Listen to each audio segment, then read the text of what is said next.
रूह मक्के रहिंदी ए दिल रहिंदा ए मदीने विच रूह मक्के रहिंदी ए दिल रहिंदा ए मदीने विच इसे लई ते रहिंदियां ने इसे लई ते रहिंदियां ने ठंडा मेरे सीने विच रूह मक्के रहिंदी ए दिल रहिंदा ए मदीने विच। अस्सलाम वालेकुम नाज़रीन, आप देख रहे हैं फ़िरोज़ा न्यूज़ और मैं हूं ताहिर बुखारी।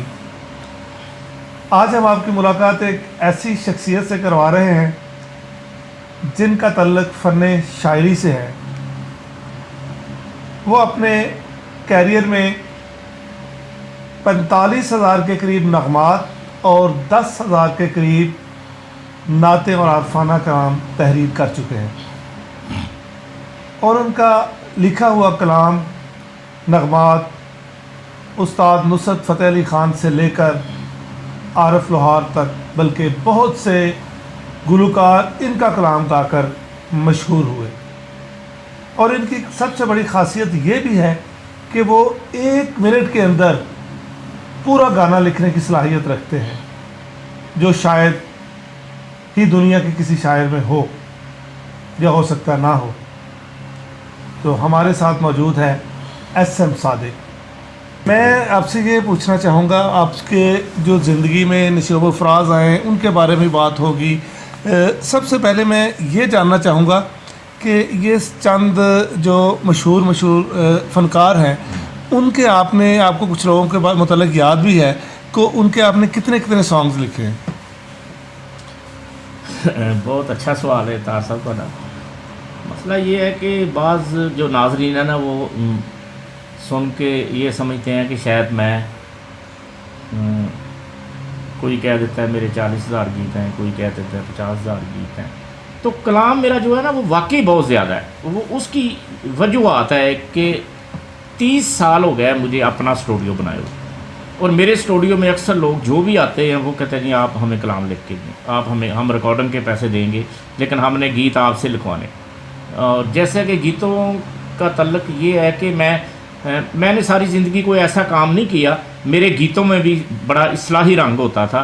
जैसे कि अताउल्लाह ईसा खेलवी साहब ने मेरे को तकरीबन 800-850 गीत गाए, क्योंकि बाज़ दफ़ा जब मैं उनको अकाउंट करता हूँ, मेरा बेटा अकाउंट करता है, तो वो बाद में 3-4 एल्बम और निकल आते हैं, और एक एल्बम में 8 गाने होते हैं, वो 50 गानों का और इजाफा हो जाता है।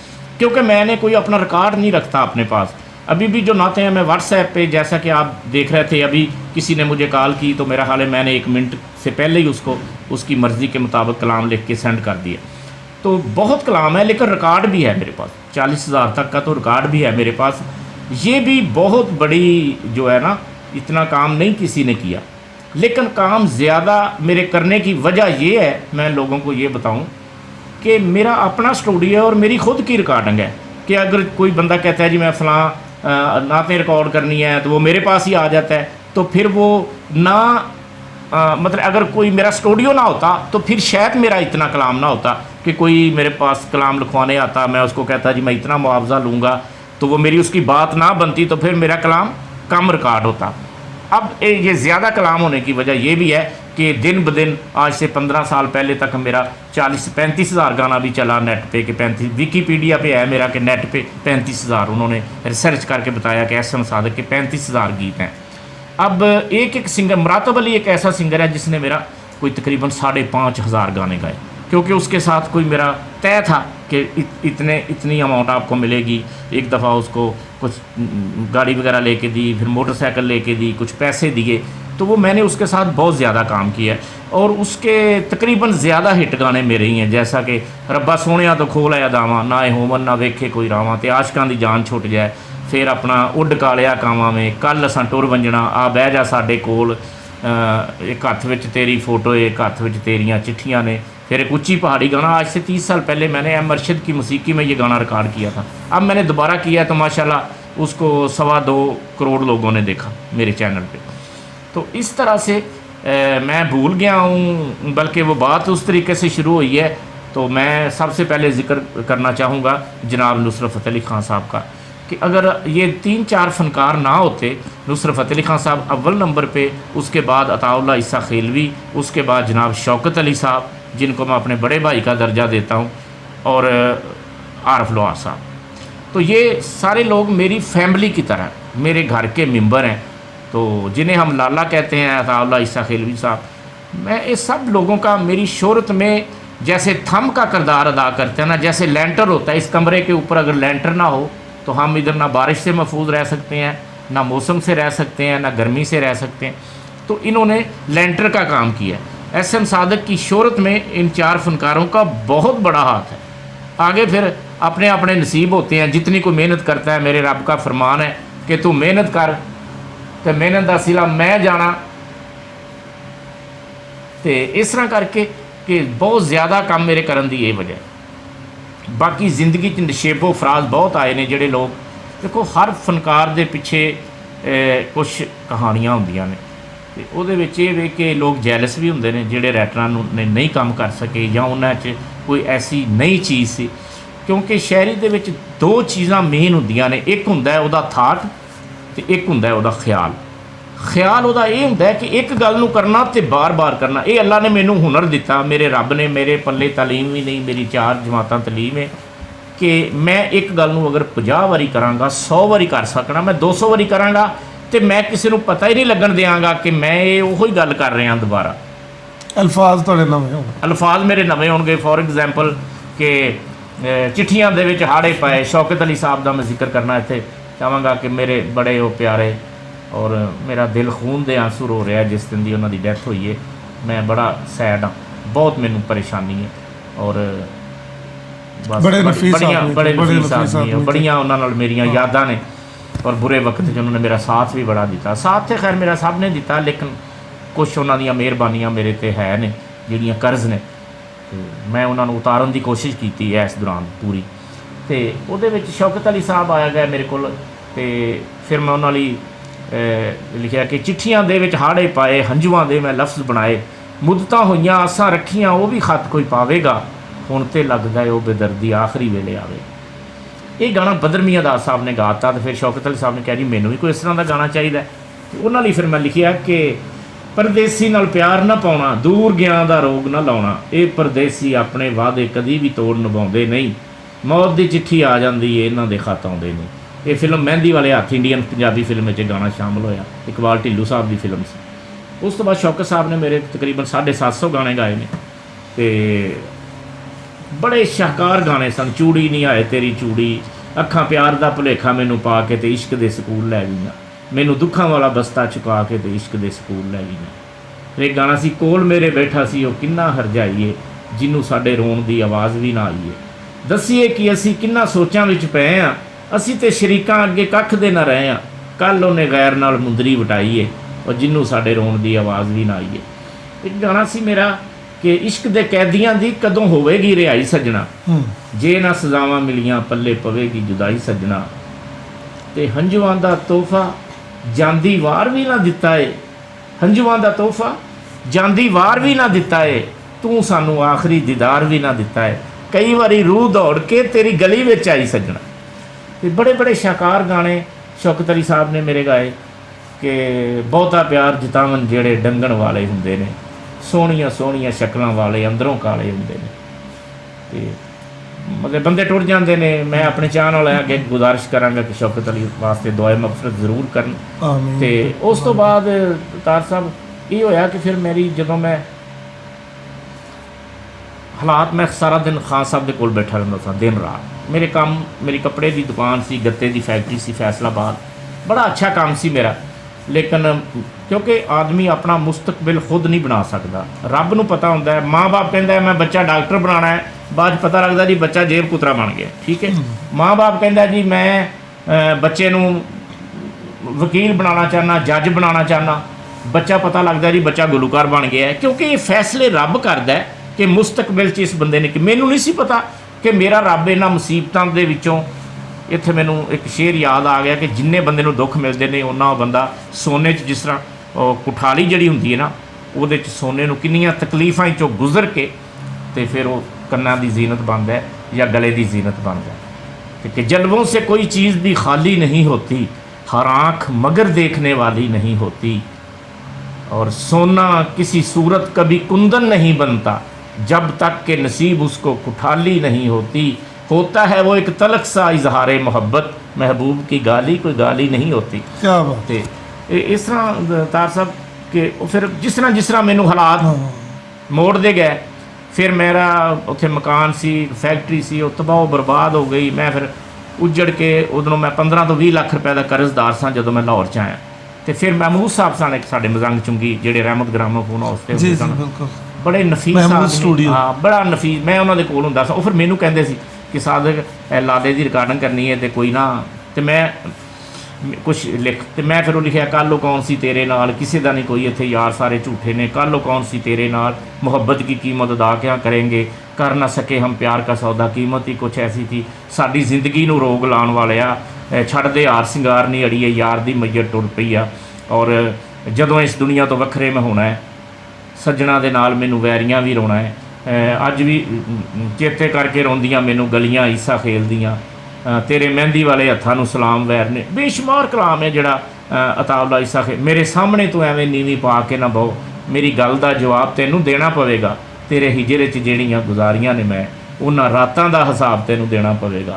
تے اسی کلے بہ کے کردے رہے کندھاں نال گلاں، ساتھوں ڈکیاں نہ گئیاں انہاں نیناں دیاں چھلاں، تیری یاد وچ ڈلا جڑا اکھیاں چ لہو او دا بدلہ جناب تینوں دینا پوے گا، اور تینوں دلوں نہ بھلایا سانوں روکیا زمانے، تو کنڈ ساتھوں کیتی اسی ہو گئے دیوانے، اج صادق نو دنیا دے سامنے کھلو کے وفاداری دا خطاب تینوں دینا پوے گا۔ پھر میں پیچھے جے بھی لالا جی دی ریکارڈنگ کیتی ہے عیسیٰ خیل جا کے کہ گل ساری ٹائم دی، مینوں پورے بول نہیں اس ویلے یاد ہے، گل ساری ٹائم دی، اسی مرے تیرے اتے تو کسے ہور تے، چھڈ گئے ہو زندگی دے سانوں اوکھے موڑ تے، کیتی ساڈے تے نظر نہ تو کدے رحم دی، گل ساری ٹائم دی۔ تے بہت سارے نے میں اتنا کلام اچھا صادق صاحب، آپ کو آمد جو پریشانی کی عالم میں زیادہ آتی ہے جب یہ خوش ہوتے ہیں اس وقت؟ میرے تسی دیکھیا میں خوش بیٹھا سا تواڈے سامنے، میں کم کر کے دیتا ایک بندے نوں، ایک ہوندی اورد، ایک ہوندی آمد یہ کہندے نے کہ میں مثالے بندہ چلیا جا رہا ہے جی، وہ دہی لے رہا ہے تو انہوں کوئی شعر یاد آ گیا، انہیں کہا میں پرچی ویکھاں سیٹاں دی ڈبی اتنے پینسل رکھی لکھ لئی انہیں، یہ کہندے نے آمد۔ ایک ہوندی اورد کہ تسی جدوں چاہو جو چاہو لکھنا چاہو اسی ویلے لکھ لو، تے مینوں صدقہ کالی کملی والے دا اور میرے رب دی رحمت نال مینوں اورد اینی ہوندی ہے نا، اینی ہوندی ہے کہ مینوں جتھے کوئی کہندا ہے کہ مینوں 4 کلام لکھ دیو، مینوں 10 نعتاں لکھ دیو، مینوں 6 صوفیانہ کلام لکھ دیو، تے میں اینی ٹائم۔ ایک واقعہ میں شیئر کرنا چاہواں گا کہ میرے سٹوڈیو چ نا کوئی ٹی وی دا پروڈیوسر آیا تے وزیر افضل صاحب وہ میوزک ڈائریکٹر سن۔ تمہیں بھی پتا ہے کہ میں ٹی وی تے کدی نہیں گیا تے نہ میں ٹی وی نال اتنا کام کیا۔ ایک پروگرام سی وہ واسطے مینوں انہوں نے بلایا، میرے خیال شاید وہ رات گیا پروگرام سی، تو دنے مینوں پروڈیوسر نے بلایا کہ تسی ذرا اسی گپ شپ لا لیے پہلے تاکہ رات نو پروگرام ہے۔ تے میں اتنے جلے گیا تے اگوں ظاہر ہے میں باہر جا کے دسیا ایس ایم صادق تے اندروں بندہ کافی انہیں مینوں ویلکم کیتا، تے اسی اندر چلے گئے، جہے کمرے 'چ بیٹھے نا تو اتنے بندہ آ گیا جی سانوں ساڈا شہر نہیں لبدا پیا، صوفی سنگ پروگرام سی ایک، تے وہ میرے سٹوڈیو ریکارڈ ہوندا سی، میں چپ کر کے بیٹھا رہا۔ پھر وہ وزیر افضل صاحب سن، وہ آئے تو انہوں نے کہا یار تسی صادق صاحب کو لکھا لو، تو مینوں کہندا بھاجی کنے دنوں چ لکھو گے؟ میں کہا کنے گانے نے؟ کہندا 12۔ میں کہا تنوں میں ہنے ہی لکھ دینا۔ تو انہوں نے مینوں کہا جی 4 وساکھی دے تے 4 عید دے تے 4 کوئی ہور انہوں نے کہا سن ماں دے، 4 ماں دے۔ میں 12 گانے، میرا خیال ہے بمشکل میرا گھنٹہ بھی نہیں لگا، چاہ پیتی تے میں 12 گانے انہوں نے لکھ دیتے، 12 دے 12 گانے ریکارڈ ہوئے۔ تے وہ پھر نا ایک تو مینوں لیٹر آ گیا اتنے گھر، میں لیٹر کھولیا تے وچ ٹی وی دا لیٹر سی، اتنے لکھیا سی اردو چ کہ آپ کا بڑا کنٹریبیوشن کی کہندے نے کنٹریبیوشن ہے، تو آپ نے پنجابی کا بڑا کام کیا ہے، تو آپ کی نامینیٹ ہے ایوارڈ میں، تو آپ تشریف لائیں۔ میں پہلے بڑا پریشان ہویا، میں کہا 40 سال ہو گئے نے، 45 سال تے اج تک تے کسی نے کہا نہیں، یہ ایڈا کنوں ایڈا رحم آ گیا کہ یار اس بندے نوں بھی کچھ کرنا چاہیے۔ تو میں نا رکھ دیتا سائڈ تے انہوں، تے پھر وہ اپنا نہیں جڑا سیکٹری دا بھانجا ہے آسم منڈا، ਉਹਨੇ ਕਿਹਾ ਜੀ ਮੈਂ ਜਾਣਾ TV ਤੇ ਉਹ ਤੁਹਾਨੂੰ ਲੈਟਰ ਆਇਆ ਕਿ ਮੈਂ ਕਿਹਾ ਆਇਆ। ਤੇ ਮੈਂ ਕਿਹਾ ਯਾਰ ਇਹ ਕਾਹਦਾ? ਕਹਿੰਦਾ ਅਵਾਰਡ ਇਹ ਨੋਮੀਨੇਟ ਉੱਥੇ ਹੋਏਗਾ। ਤੇ ਉਹ ਫਿਰ ਮੈਂ ਚਲਾ ਗਿਆ। ਉਹ ਫਿਰ ਗਾਣਾ ਸੀ ਇੱਕ ਬੁਸ਼ਰਾ ਸਾਦਕ ਨੇ ਗਾਇਆ ਸੀ, ਉਹ 4 ਜਿਹੜੇ ਮਾਂ ਵਾਲੇ ਮੈਂ ਲਿਖੇ ਸੀ ਨਾ ਉਹਨਾਂ 'ਚ ਗਾਣਾ ਸੀ ਇੱਕ। ਆਰਫ ਲੋਹਾਰ ਸਾਹਿਬ ਨੇ ਵੀ ਉਹ ਗਾਣਾ ਗਾਇਆ ਕਿ ਸ਼ਾਲਾ ਕਿਸੇ ਦੇ ਸਿਰੋਂ ਨਾ ਉੱਠੇ, ਸਾਇਆ ਠੰਡੀਆਂ ਛਾਵਾਂ ਦਾ, ਸਾਰੇ ਰਿਸ਼ਤੇ ਝੂਠੇ ਰਿਸ਼ਤੇ, ਸੱਚਾ ਰਿਸ਼ਤਾ ਮਾਵਾਂ ਦਾ। ਤੇ ਉਹ ਫਿਰ ਉਹਨਾਂ ਨੇ ਨੋਮੀਨੇਟ ਕਰਕੇ ਮੈਨੂੰ, ਤੇ ਫਿਰ ਉੱਥੇ ਇੱਕ TV ਤੇ ਹੁੰਦਾ ਉਹਦਾ ਨਾਮ ਪਤਾ ਨਹੀਂ ਮੈਨੂੰ ਯਾਦ ਨਹੀਂ ਆ ਰਿਹਾ, ਕੋਈ ਬਜ਼ੁਰਗ ਜਿਹਾ ਉਹਨੂੰ ਦੇ ਦਿੱਤਾ ਅਵਾਰਡ। ਤੇ ਇਸ ਤਰ੍ਹਾਂ ਕਰਕੇ ਜਿਹੜੇ ਲੋਕ ਕਿਤਾਬਾਂ ਲੈ ਕੇ ਫਿਰਦੇ ਨੇ ਨਾ, ਬਸਤਾ ਚੁੱਕਿਆ ਕਿ ਜੀ ਇਹ ਮੇਰੀ ਸ਼ਾਇਰੀ ਕਰ ਦਿਓ, ਉਹ ਲੋਕ ਕਾਮਯਾਬ ਨਹੀਂ ਇਸ ਫੀਲਡ 'ਚ। ਕਾਮਯਾਬ ਉਹ ਬੰਦਾ ਹੈ ਜੋ ਅਗਲੇ ਦੀ ਡਿਮਾਂਡ ਪੂਰੀ ਕਰੇ। ਸਿੰਗਰ ਕਹਿੰਦੇ ਨੇ, ਮੈਂ ਦੇਖਿਆ ਖਾਨ ਸਾਹਿਬ ਦੇ ਕੋਲ ਨਾ ਇਸ ਤੋਂ ਵੱਡੀ ਅਲਮਾਰੀ ਭਰੀ ਸੀ ਕਿਤਾਬਾਂ ਦੇ ਨਾਲ ਅਤੇ ਸ਼ਾਇਰਾਂ ਦੇ ਕਲਾਮਾਂ ਨਾਲ, ਲੇਕਿਨ ਉਹ ਜਦੋਂ ਇੱਕ ਮੂਸੀਕਾਰ ਜਾਂ ਇੱਕ ਆਰਟਿਸਟ ਆਪਣਾ ਇੱਕ ਵਜ਼ਨ ਹੁੰਦਾ ਉਹਦਾ, ਯਾਰ ਮੈਨੂੰ ਇਸ ਵਜ਼ਨ 'ਤੇ ਕੋਈ ਲਿਖ ਕੇ ਦੇਗਾ तो मैनू मज़ा आएगा इस गल का, ठीक है। तो वो अभी सादक साहब अवार्ड की बात हो रही थी, हाँ। तो आपको अभी तक अवार्ड नहीं मिला सरकारी, तो आप क्या समझते, क्यों नहीं मिला आपको? ये तो मैं की कह सकना, नहीं आप कहें, जो आपके दिल में बात है वो करें। नहीं, देखो जी मैं ना असी अपने आर्टिस्टां नूं कह सकने आ, क्योंकि इत्थे जिहदा हत्थ पै जांदा है ना, मैनू एक अपना शेर याद आ रहा है कि भरजाइयां दे मेहने सुन के तख्त हज़ारा छड्डिया है, हीर दी खातर चौधराहट दा महल मनारा छड्डिया है, और तू जे मेरी खातर मापे छड्डे ने ते की होया, तेरी खातर मैं भी अपना देश प्यारा छड्डिया है। ते चौपट राज ते अन्नी नगरी दिए रीत अज़लां तो, फंदा ਉਹਨੂੰ ਪੈ ਗਿਆ ਜਿਸ ਦੇ ਗਲ ਵਿੱਚ ਪੂਰਾ ਆਇਆ ਹੈ। ਇਹ ਇੱਕ ਮੇਰੀ ਗਜ਼ਲ ਦਾ ਸ਼ੇਰ ਸੀ ਕਿ ਇਹ ਜਿਹਦਾ ਹੱਥ ਪੈ ਜਾਂਦਾ ਹੈ, ਹੁਣ ਕਿਸੇ ਦਾ ਨਾਂ ਲਵਾਂਗੇ ਤੇ ਉਹ ਸਾਡਾ ਵੈਸੇ ਦੁਸ਼ਮਣ ਬਣ ਜਾਏਗਾ। ਇੱਥੇ ਜਿਨ੍ਹਾਂ ਨੇ ਕੱਖ ਨਹੀਂ ਕੀਤਾ ਉਹਨਾਂ ਨੂੰ ਵੀ ਅਵਾਰਡ ਮਿਲ ਗਿਆ ਹੈ, ਤੇ ਜਿਨ੍ਹਾਂ ਨੇ ਕੀਤਾ ਉਹਨਾਂ ਦੀ ਉਮਰ ਗੁਜ਼ਰ ਗਈ ਹੈ, ਤੇ ਕਬਰਾਂ ਨੂੰ ਪੂਜਣ ਵਾਲੇ ਲੋਕ ਨੇ। ਮੈਨੂੰ ਬੜਾ ਅੱਛਾ ਇੱਕ ਲਾਈਨ ਮੈਨੂੰ ਯਾਦ ਆ ਗਈ ਹੈ, ਇੱਕ ਮੇਰਾ ਕਲਾਮ ਸੀ ਅਤਾਉल्ला इसा खिलवी साहब ने भी गाया, इंडिया के लोगों ने भी वो गाया है कि उनकी यादों के जो आखिरी थे निशान, दिल तड़पता रहा हम मिटाते रहे, ख़त जो लिखे थे उसने कभी प्यार में, उनको पढ़ते रहे और जलाते रहे, और कुछ तो मुर्दा परस्ती का दस्तूर था, यूं भी हर कोई रस्मों से मजबूर था, जिंदा लोगों के घर में अंधेरा रहा, लोग कब्रों पे शम्मे जलाते रहे। जदों बंदा टुर जाता है तो फिर इन्हां नूं उहदी याद आ जाती है साडी हुकूमत नूं या साडे जो बरसरे इकतदार लोग ने। तो असल अवार्ड ये अवार्ड भी ज़रूरी है, लेकिन असल अवार्ड जो फनकार हुंदा है, जो उहदा काम हुंदा है, जो उहदा फन हुंदा है, असल उहदा अवार्ड जिहड़ा ना उहनूं चाहण वाले लोग हुंदे। मैं अलहमदुलिल्लाह जदों मेरे लाला जी अताउल्ला इसा खिलवी साहब ने गाने गाए, तो एक गाना सी मेरा कि जदों इस दुनिया तो वखरे मैं होना है, सज्जणा दे नाल मैनूं वैरियां भी रोना है। तो ये मैनूं ब्लड दे लिखे लोगों ने खत, एक बंदे ने मैनूं कोई 200 मीटर, शायद तुसी खबर भी लाई सी इहदी आवाज़ अखबार च कि नगमा सराई मदा सराई की किसी ने अपने ब्लड के नाल लोग लिख के खत भेजते सन। अज भी मैं किसी पिंड च अगर शूटिंग करन जाना, या कल भी मैं गया सा एक जगह पर शूटिंग करन, ते लोग जड़े ने जड़ा मैनू भी कलाम नहीं ना मेरा याद, वो भी वो लोग मैनू सुनाते हैं कि मैनू हुण मेरी याददाश्त इन्नी नहीं हैगी। तो असल जड़ा ना वो चाहण वाले ने ना, यही साडा अवार्ड ने। लेकिन मैनू अवार्ड की कोई ज़रूरत नहीं, लेकिन एक दो जगह के उत्ते मैं हमसाया मुल्क जाना, तो उन्होंने मैं बहुत काम किया है उत्थे, और इन्ने वड्डे वड्डे उत्थे शायर ने, हर घर च उत्थे एक शायर है, उन्होंने विच मैं अपना मुकाम बनाया है। तो मेरा एक गाना सी जिहड़ा कि बहुत ही चलिया है, पहले तो मेरे बहुत चले ने गाने उत्थे, जिस तरह अच्छा सिला दिया तूने मेरे प्यार का, कर ना सके हम प्यार का सौदा, और एक सी गाना 3-4 साल पहले बहुत हिट होया, वो सी जदों तक अखियां च पानी है सजना, मैं हंजुआं दी महफिल सजाउंदा रवांगा, मैं समझांगा उन्होंने नसीबां दा लिखिया, तो रुसदी रवहीं मैं मनाउंदा रवांगा। तो वो जदों कोई प्रैस वाला सवाल करता सी ना मेरे ते कि सादक साहब क्या तुहानूं हुकूमत पाकिस्तान ने कोई अवार्ड नहीं दिता, तो मेरा सिर उत्थे थोड़ा जिहा झुक जांदा सी कि अगर मैं कहां कि मैनूं नहीं मिलिया तो मेरे फिर मुल्क दी मतलब जे मैं कहां जी मैनूं नहीं उन्होंने अवार्ड दिता कोई, तो कहते सी इन्ना काम तुसीं कीता है, इन्ना काम तुसीं कीता है, ते बस इस तरह। तो कोई नहीं, वक्त हर चीज़ का एक वक्त हुंदा है, ਜਦੋਂ ਮੈਂ ਸਮਝਣਾ ਫਿਰ ਅਜੇ ਮੈਂ ਕੁਝ ਨਹੀਂ ਕੀਤਾ, ਤੇ ਇਹੋ ਹੀ ਹੈ ਫਿਰ ਜਦੋਂ ਮੈਂ ਅਵਾਰਡ ਦੇ ਕਾਬਿਲ ਹੋਵਾਂਗਾ ਫਿਰ ਅਵਾਰਡ ਵੀ ਮਿਲ ਜਾਣਗੇ। ਅਵਾਰਡ ਨਾਲ SM ਸਾਦਕ नहीं बनना, SM सादक अपने काम नाल बने। ठीक क्या है, बात हाँ है, जी। बड़ी अच्छी बात की। नाज़रीन अभी इंटरव्यू जारी है, तो बाकी इनका इंटरव्यू जो हम अगली किस्त में पेश करेंगे। ताहिर बुखारी को दीजिए इजाज़त, अल्लाह निगहबान।